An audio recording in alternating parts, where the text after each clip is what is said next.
Vous vous demandez ce que je fais? Eh ben, je suis en traquance. En quoi? En traquance. Tu sais pas ce que c'est que les traquances?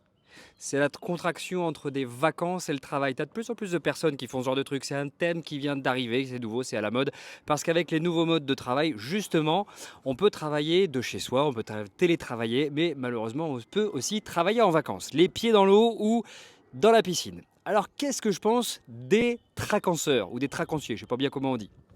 Eh ben, j'allais te dire que si t'es pas forcément en burn-out, ça peut être une bonne idée si et seulement si tu arrives à couper.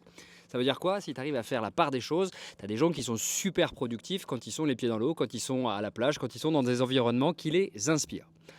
Maintenant, si tu as tendance au burn-out, je t'invite à ne pas être un tracancier ou tracanceur. Je t'invite à être un vrai vacancier, un vrai glandouilleur, plutôt qu'un tracancier. Pourquoi? Mais parce que si tu es en burn-out, justement, tu as un problème, c'est que tu n'arrives pas à couper. Donc, partir ailleurs avec son ordinateur, c'est une super mauvaise idée. Les vacances, je t'ai expliqué ça dans un premier épisode, c'est pas forcément un moment très bénéfique pour une personne en burn-out. Je te l'ai expliqué, c'est les dernières bouffées d'oxygène d'une personne qui va bientôt se noyer. Mais quand même, c'est un temps pour toi, c'est un temps où tu vas pouvoir te reposer.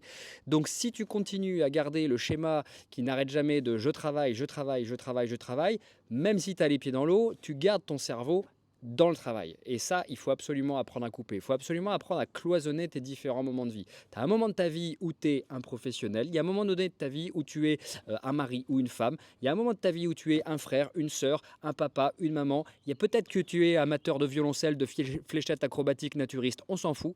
Mais c'est le moment dans les vacances où tu dois couper impérativement si tu es au bord du burn-out. Je te dis à très bientôt dans une prochaine vidéo. Moi, j'y retourne.